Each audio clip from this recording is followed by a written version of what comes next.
Thank you.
What a nice way to start the day. Good morning. Good morning. Welcome to the Unitarian Universalist Congregation of the Shenandoah Valley. My name is Jackie Franklin, and I'm a member of the Board of Trustees. We are a welcoming congregation committed to supporting one another in our search for spiritual meaning and in our desire to make a difference for the good. All are welcome here to share, learn, serve, and be your truest self. Together, we create a force more powerful than one person or one belief. We like to say we don't have to think alike to love alike. If you're new to UU, I encourage you to take note of our mission statement, which is printed on the front of your order of service. And we affirm and promote the 8 principles which are printed on the inside of your order of service. It's our tradition to welcome first or second time visitors, or if you've been away for a while, to stand if you're comfortable and introduce yourself and tell us where you're from. So we'll see if we have any visitors today. Anybody on this side visiting? We've got some new visitors. I'm Molly's sister, Ann Diver. Welcome. Welcome. Welcome. Anyone else over here? Yay. Family, this is Katie and Chat and Latif. Welcome. Glad to see you. Anyone else over here? How about on this side? Any visitors here today? Yes. Judy West and my husband Morris West. We moved into Black Mountain in September.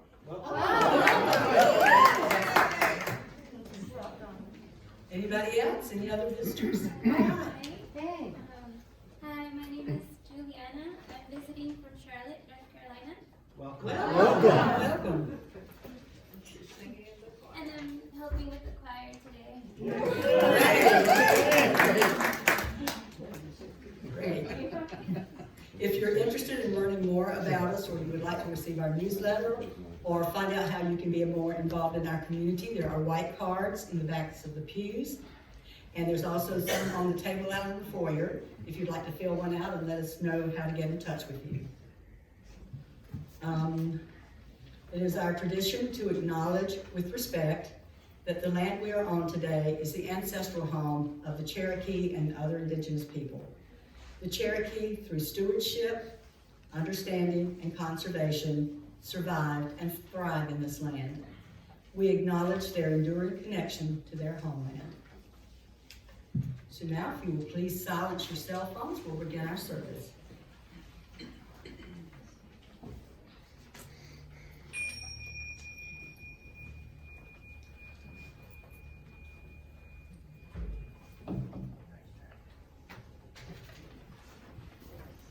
Good morning, everybody. I hope you had a good Thanksgiving. Did you put on weight? I'm still eating, and I will continue. Today's opening words this morning. It's a beautiful morning. I thought it was going to rain. Look what we have. I mean, it would have been beautiful with the rain, but still, this is better. Christine Robinson reminds us that we gather this hour as people of faith, with joys and of course sorrows and gifts and needs.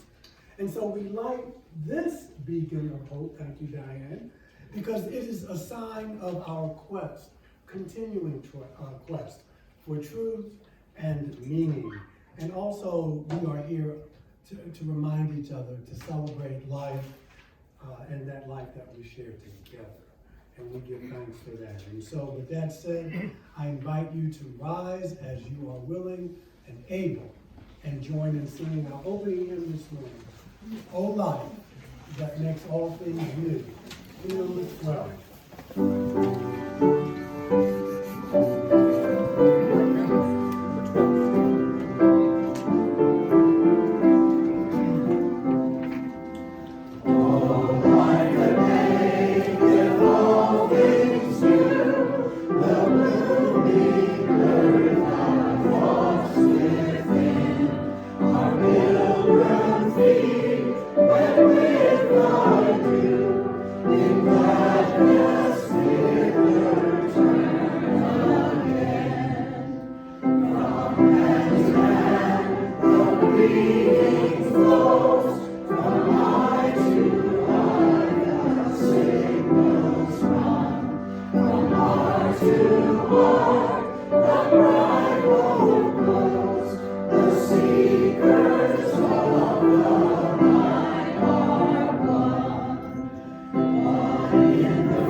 I'm Metzner. When I saw Michael's topic for today, I remembered that I had written a poem in November of 2010 called The Beauty of the Dark, and we've used it as a responsive reading here a couple of times. So in your insert, it's your part wherever you see it underlined. Like at the first part of yours is of the darkness, right? Yeah. Okay. The sun, far away, yearns to embrace us in her warmth once again. But this is our time to journey into the depths of the darkness. Good. Coming together, I'll be the choir director here.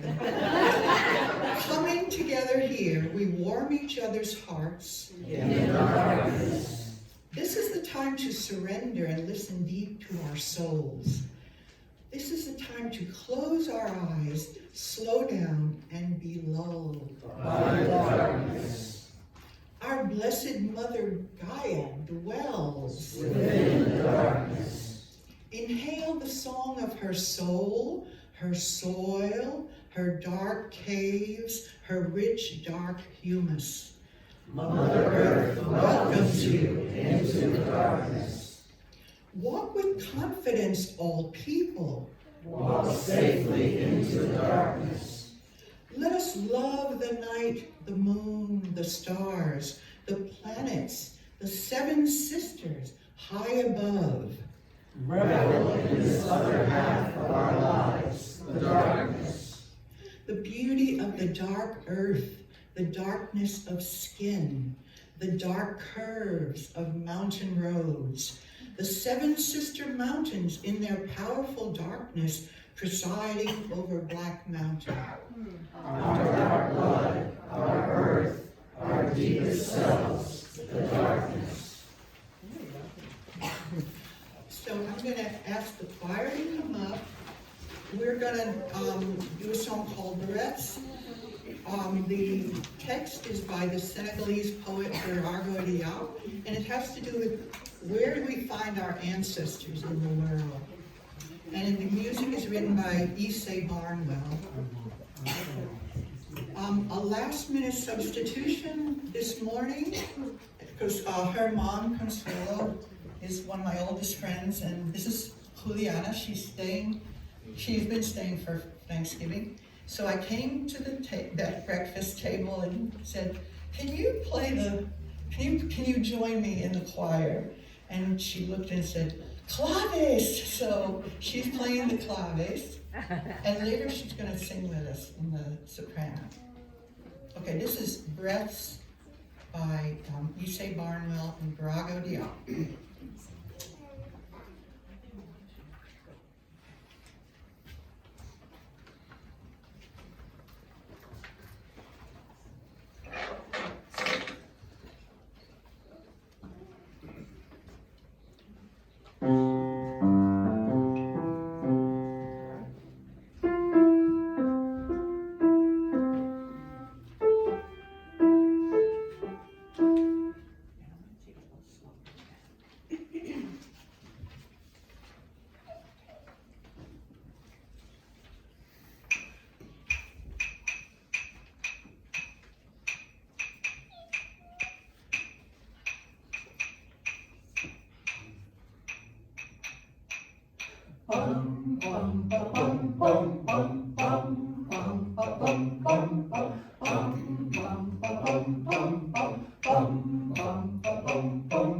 Listen more often to things than to beings.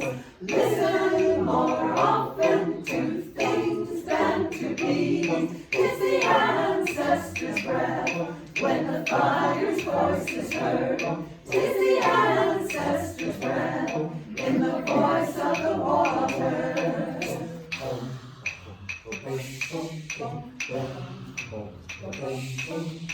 Those who have died have never left.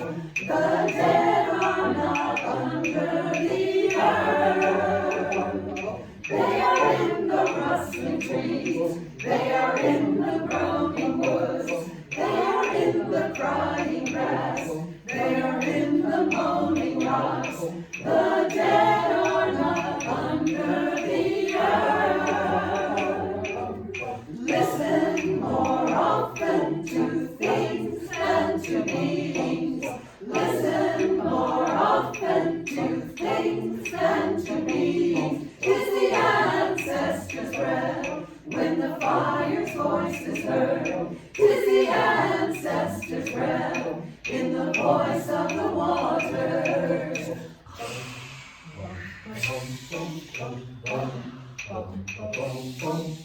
Those who have died have never left. The dead have a pact with the living. They are in the woman's breast.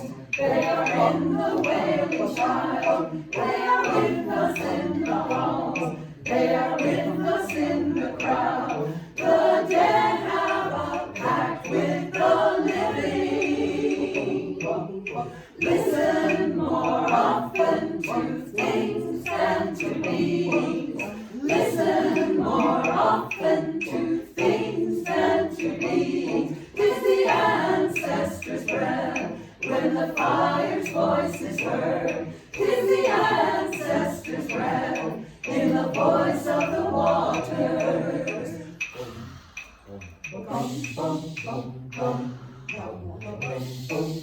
Listen more often to things than to beings. Listen more often to things than to beings.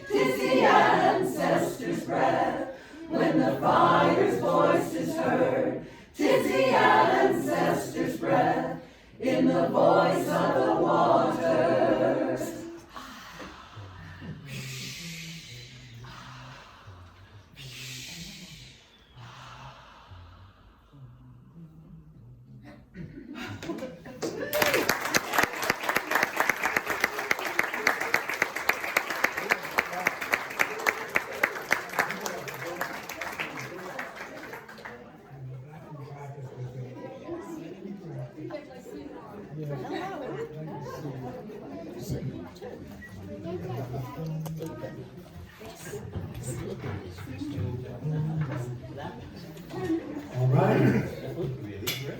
Let's show them some really love.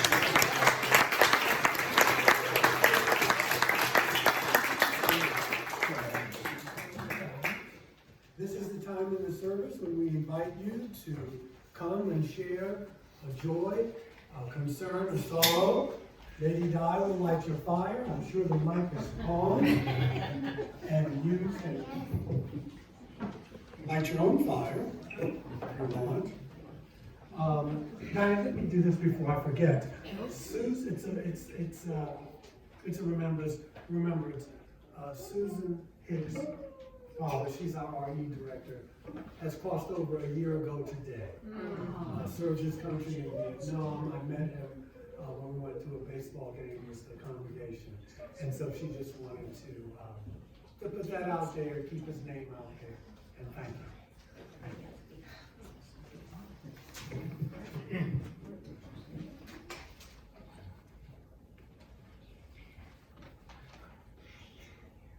Good morning, I'm Diane Hutchins, and I have a message for you regarding Jane Carroll and her husband David Reed.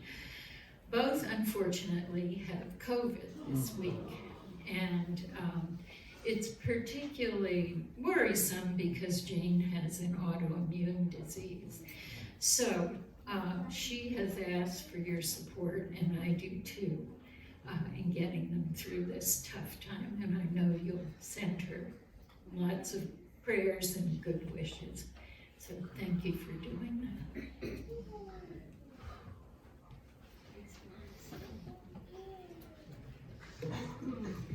I'm Jim, and I come with a heavy heart this morning. Over 10 years ago, I was introduced to Dr. Will Hamilton, who was Fairview's family doctor forever. He had his own little hospital in Bat Cave at one time. His land was donated to build a library in Fairview. Part of the Clark family who has extensive trails. We just put a new trail across his property, in fact. He and his new love, his new wife, went to Scotland for 2 weeks. And upon their return, the evening they were back here in Fairview, he fell and hit his head, had a brain bleed, and 2 days later has died. This was the day before Thanksgiving. His wife had asked me the evening of Thanksgiving to spend the night with him in the hospital, which never happened because he's gone. But he is a beloved person in Fairview and my personal role model. And every Tuesday morning, we meet at Will's driveway to hike for 3 hours. And we will continue on. We were known as the Fairview Foragers. I'm proposing that we'll be the Will's Walkers in the wild.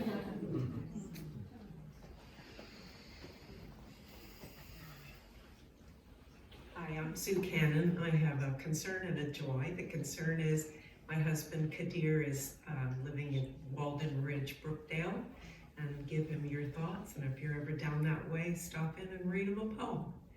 My joy, 2 of them, no, 3 of them are sitting back there, Chet and Caden and my son Latif.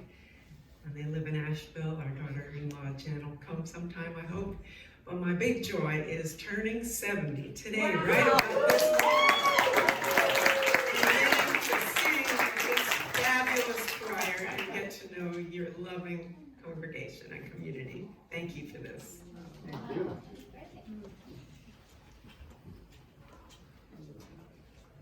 I'm Evan, and I've got a joy and an ask for some luck. In 2017, I took the first part of a 3-part financial analyst test, and I passed it. 2019, I took the second part, and I failed it. And just yesterday, I took the second part again, and so that I'm joyful that I don't have to keep studying, and I'm asking for some luck that I passed it this time.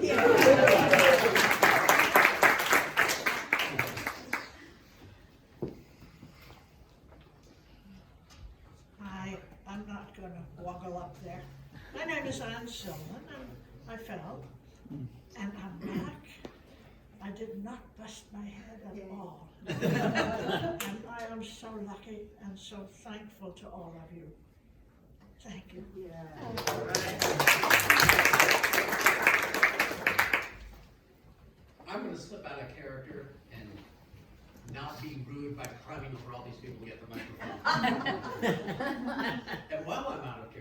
I'm gonna go even further and say something nice about Reverend Michael Carter. No.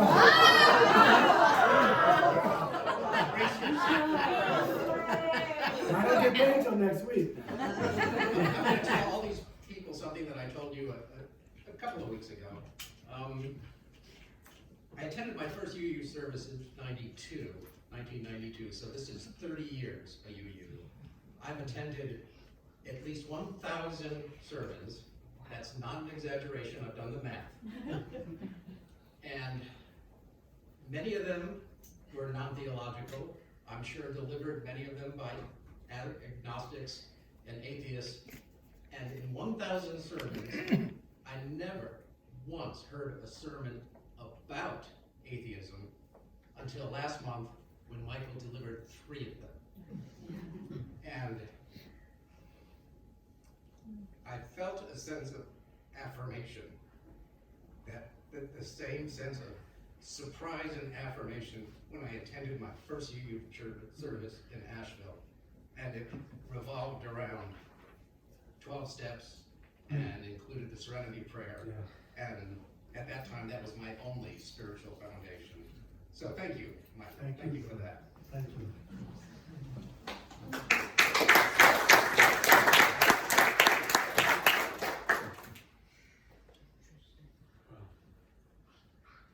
So,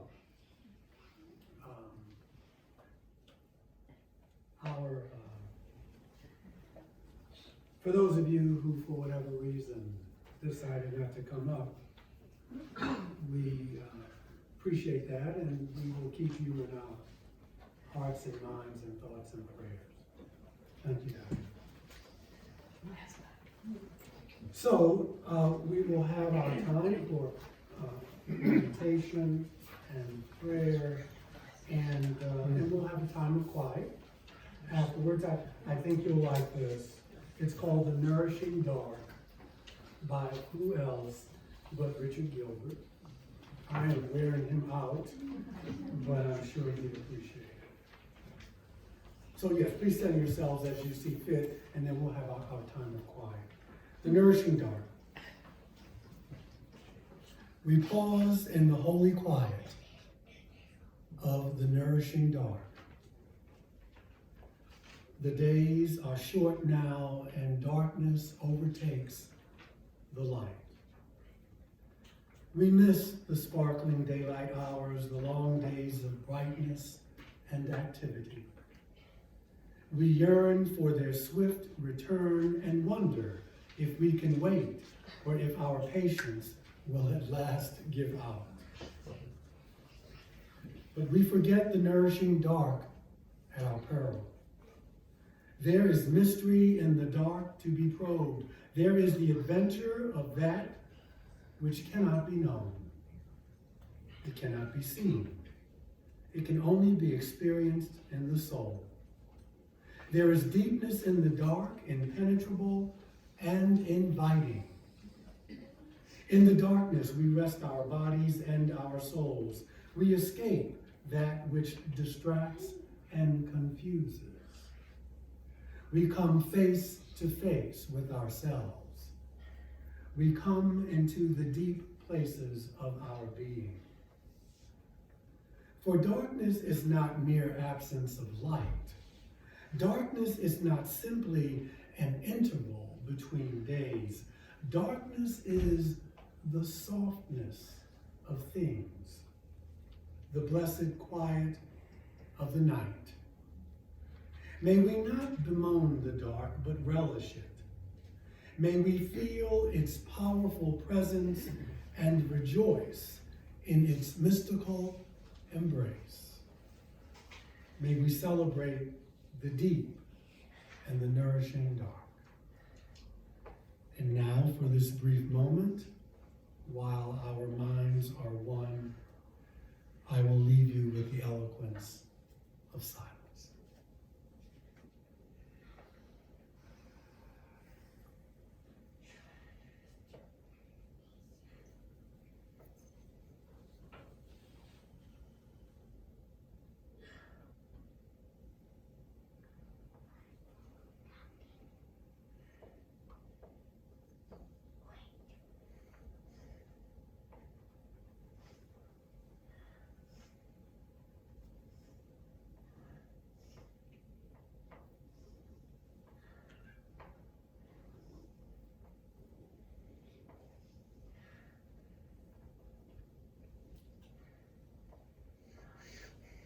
And so it is.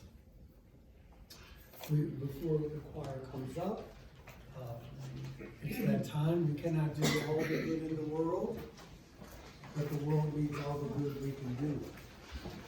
And in that spirit, we collect this morning's offering.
Thank you for your generosity, and I deeply appreciate and need it.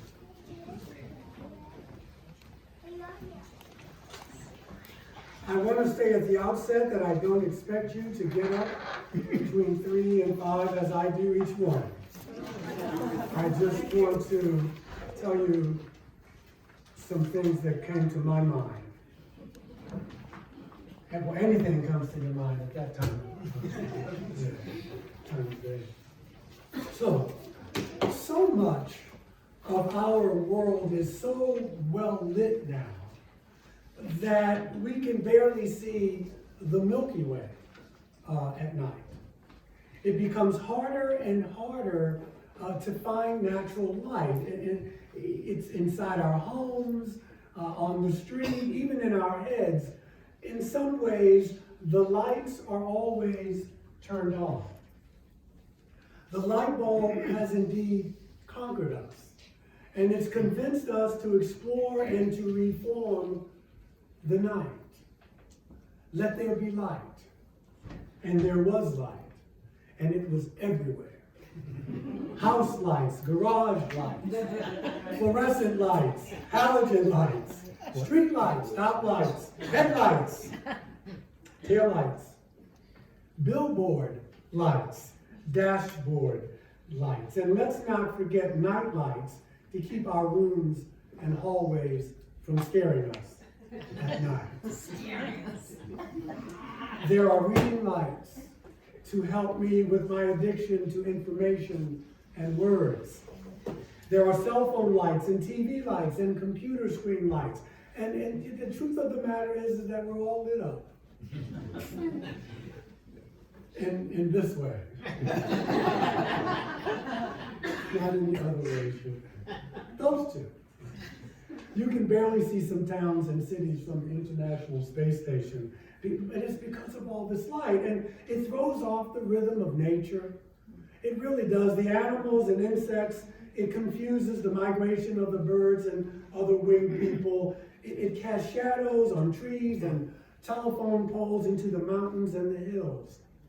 And those are just the sources. But what about the light surfaces? I don't know if you noticed, but everything in our environment it's created to throw off the light. It bounces off our floors and countertops, even off the buildings of our city skylines.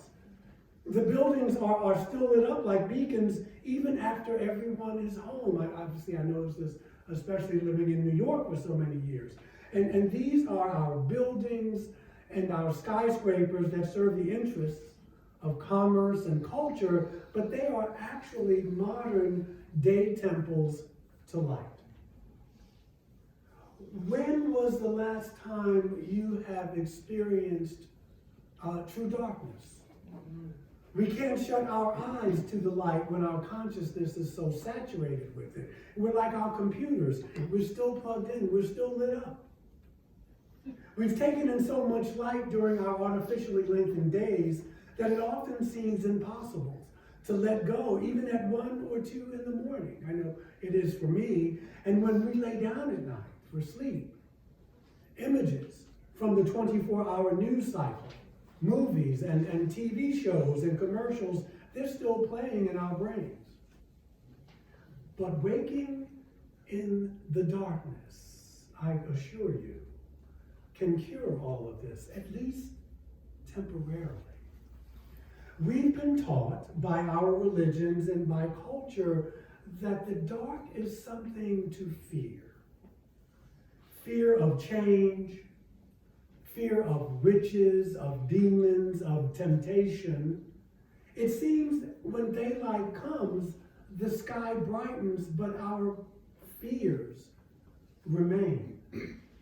The fears will come again at a time of their own choosing. The daylight comes, but it sheds no new light. It sheds no higher state of consciousness or wisdom. It doesn't seem to happen.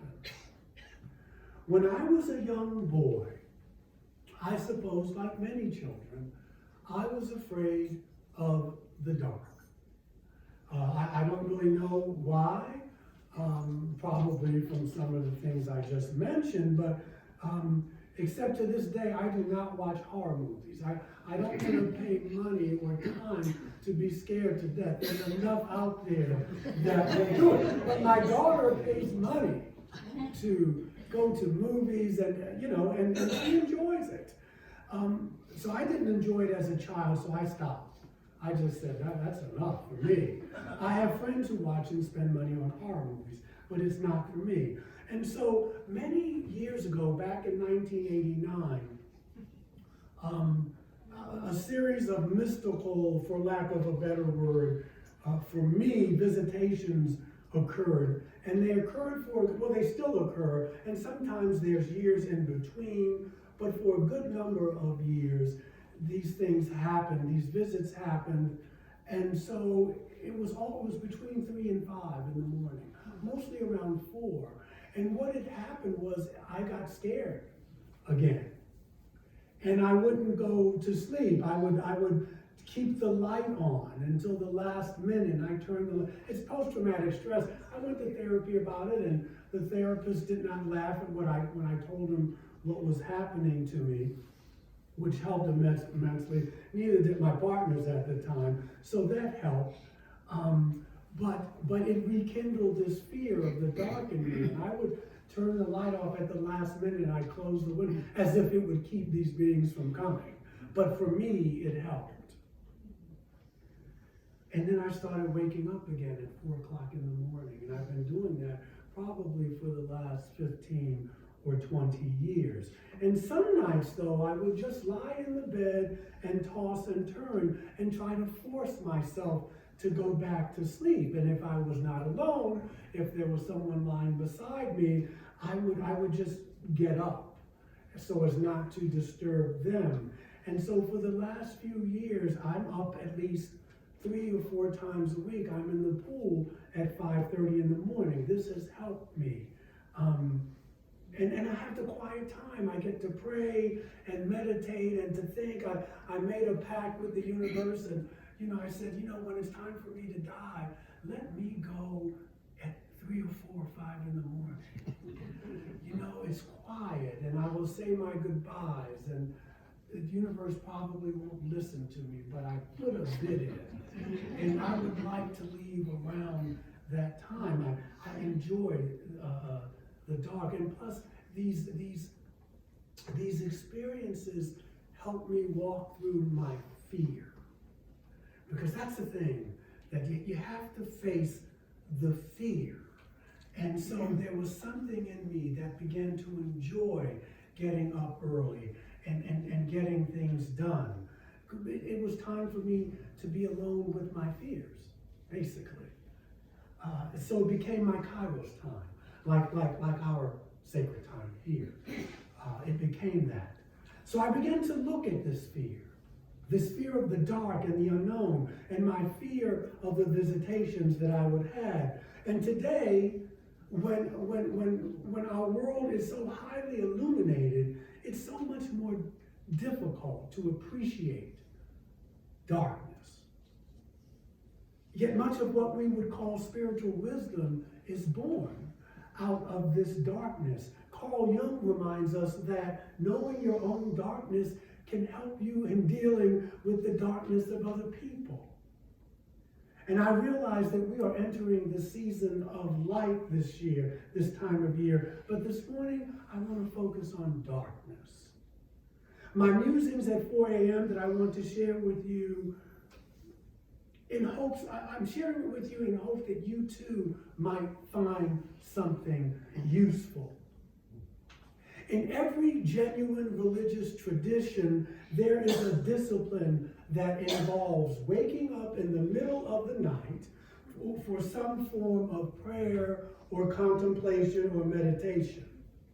Monks, lamas, nuns, priests, rabbis, and imams, all, and philosophers and secular folk as well, let's be clear, all reveal a discipline where this kind of practice is undertaken or required. Now, I'm speaking specifically here of contemplation, of meditation, before bed, going to sleep, and if you happen to wake up in the middle of the night, for more of the same, and then going back to sleep. I'm not suggesting that you do it. I'm just saying, but it may be something to try if you cannot sleep on some evenings. Even the Buddha's enlightenment is said to have occurred during the early morning hours. Because you see, in the darkness, in the quiet, feelings and thoughts come to you unencumbered because you are what? You are less distracted. Well, at least they do for me.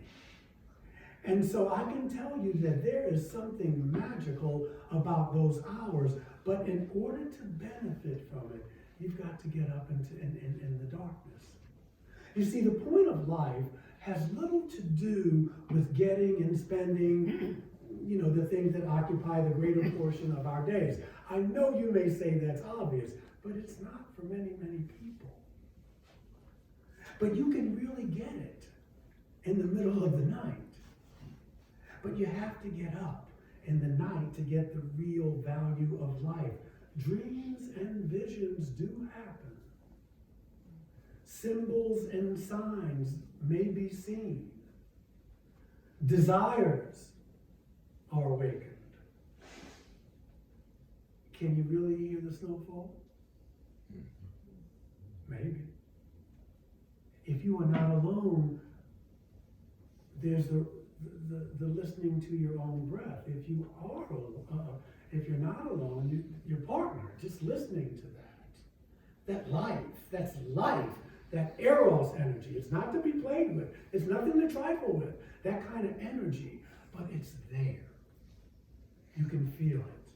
Just the energy of simply being alive. Or you can turn on the lights, pick up your phone or your television, turn it on or self-medicate and go back into unconsciousness. But most assuredly, your fears will be there as well. Most, if not all of them, in some way, shape, or form, but usually they come in your thoughts, especially when you are overworked or overtired. Thoughts about your bills, your health, your relationships, deadlines you have to meet. They will reveal themselves more deeply at 4 a.m. But the darkness has taught me that most of those worries are not truly my own. They have been passed along to me from the daylight world. They are not as precious as they seem to make themselves out to be at 4 o'clock in the morning. But I take them on and I carry them with me into the dark time, making them important to me. A wise rabbi once said to take no thought of the morrow, for the morrow will take care of itself. But it's easier said than done to apply that wisdom from the Sermon on the Mount.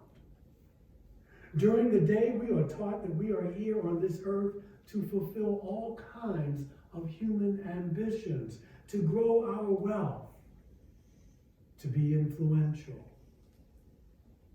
to become powerful, maybe to become wise, but in a worldly kind of way. We are here to make discoveries and to progress, to prove our worthiness and usefulness. And if you really got it bad, to save the world.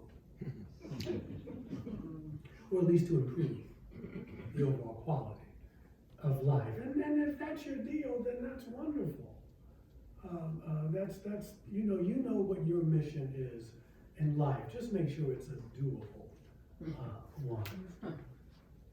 Or perhaps we are simply here to keep the lights off and to wake up in the middle of the night. Perhaps that's how we can accomplish the list I just gave you, if in fact we really need to accomplish any of it at all. Again, the wisdom of Brother Carl Jung. One does not become enlightened by imagining figures of light, but by making the darkness conscious. Now, let me repeat that for you. One does not become enlightened by imagining figures of light, but by making the darkness conscious. In order to know the light, we must first experience the darkness, because he says until you make the unconscious conscious, it will direct your life. But here's the killer. You call it fate. You call it fate. It has nothing to do with me. That's just what the gods have ordained. And I know people who go through their lives and they don't get it, that it's them. That it's them. No one is doing anything to you. And then you go through life playing the victim. Not the best choice for living your best life. If you were to ask me why I get up in the middle of the night, I could give you all sorts of reasons, and they would all be true on some level, what I shared with you. Yet the deeper truth of the matter is that I do it for its own sake now, because I love the alone time, because the time of contemplation, and I dare say communion, is its own reward. And so the words of Unitarian Universalist Jackie James comes to mind from her meditation manual, Been in the Storm So Long. It's a guide for African American youth, or for African Americans, period.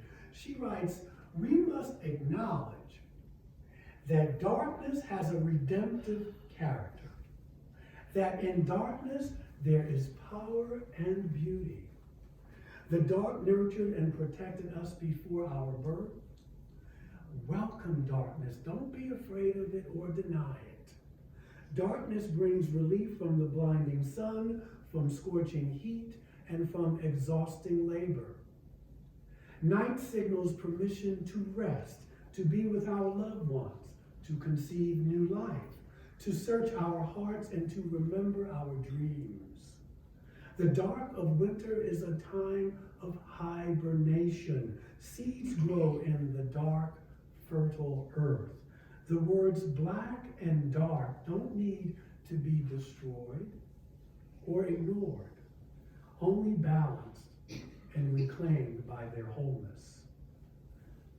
So, let us affirm the beauty and worth of darkness as well as light, not only in the human soul, but in the human face and in all of creation. Rest assured, I promise you, the thoughts, the distractions, the being lit up, it'll all come back, especially with the rising sun. But in the middle of the night, trust me, there can be a reprieve. May it always be so. Amen, Ashe, and blessed be. And let's go eat. Let's go eat. So, what's our next song? Okay, I'm asking you to stand this one last time. This is a new one, so if you bumble through it, I've never heard it, but it's called Blessed Spirit of My Life, number 86. Please rise as you are moving in. Thank you.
Okay, can we show the choir and the maestro some love?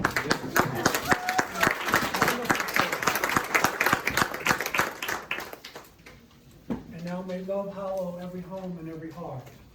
May the light of truth shine bright among you and bless you with wisdom, and bless you with strength, and bless you with peace.